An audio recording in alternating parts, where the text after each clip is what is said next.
ಒಂದೆಡೆ ಬೆಳಗಿನಿಂದಲೇ ಆರಂಭಗೊಂಡಿರುವ ಭಾರೀ ಮಳೆಯಾದರೆ ಇನ್ನೊಂದೆಡೆ ವಾರಾಂತ್ಯಗಳ ಕಾಲ ಘೋಷಣೆಯಾಗಿರುವ ಕರ್ಫ್ಯೂ ಇವೆರಡರ ನಡುವೆ ಸಿಕ್ಕಿ ಜನತೆ ಹೈರಾಣಾಗಿದ್ದಾರೆ.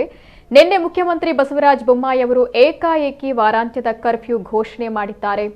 ಮಹಾರಾಷ್ಟ್ರದ ಗಡಿ ಜಿಲ್ಲೆಗಳಾದ ಬೆಳಗಾವಿ, ಬೀದರ್, ವಿಜಯಪುರ, ಕಲಬುರಗಿ ಹಾಗೂ ಕೇರಳದ ಗಡಿ ಜಿಲ್ಲೆಗಳಾದ ದಕ್ಷಿಣ ಕನ್ನಡ, ಕೊಡಗು, ಮೈಸೂರು ಹಾಗೂ ಚಾಮರಾಜನಗರ ಜಿಲ್ಲೆಗಳಲ್ಲಿ ನಿನ್ನೆ ರಾತ್ರಿ 9 ಗಂಟೆಯಿಂದಲೇ ಸೋಮವಾರ ಬೆಳಗ್ಗೆ 5 ಗಂಟೆವರೆಗೂ ವಾರಾಂತ್ಯದ ಕರ್ಫ್ಯೂ ಜಾರಿಯಲ್ಲಿದೆ.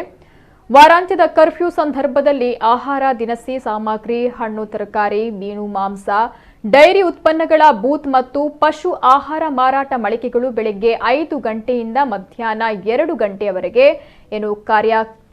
ಅವಕಾಶ ನೀಡಲಾಗಿದೆ. ಬೀದಿ ಬದಿಯ ವ್ಯಾಪಾರಕ್ಕೆ ಬೆಳಗ್ಗೆ 5ರಿಂದ ಮಧ್ಯಾಹ್ನ 2 ಗಂಟೆವರೆಗೆ ಮಾತ್ರ ಅನುಮತಿಯನ್ನು ನೀಡಲಾಗಿದೆ. ಮದ್ಯ ಖರೀದಿಸಿ ಮನೆಗೆ ಕೊಂಡೊಯ್ಯಲು ಹಾಗೂ ಪಡಿತರ ವಿತರಣೆಗೆ ಮಧ್ಯಾಹ್ನ 2 ಗಂಟೆಯವರೆಗೆ ಅವಕಾಶವನ್ನು ನೀಡಲಾಗಿದೆ. ಹೋಟೆಲ್ ಮತ್ತು ರೆಸ್ಟೋರೆಂಟ್ಗಳಲ್ಲಿ ಪಾರ್ಸಲ್ಗೆ ಮಾತ್ರ ಅವಕಾಶ ಇದೆ.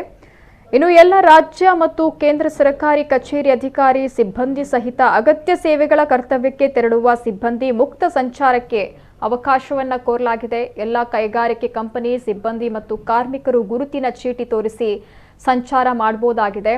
ವಿಮಾನ ಹಾಗೂ ರೈಲ್ವೆ ನಿಲ್ದಾಣಕ್ಕೆ ರಿಕ್ಷಾ ಮತ್ತು ಟ್ಯಾಕ್ಸಿಗಳಲ್ಲಿ ತೆರಳಬಹುದಾಗಿದೆ. ಆದರೆ ಪ್ರಯಾಣದ ಟಿಕೆಟ್ ತೋರಿಸಬೇಕು.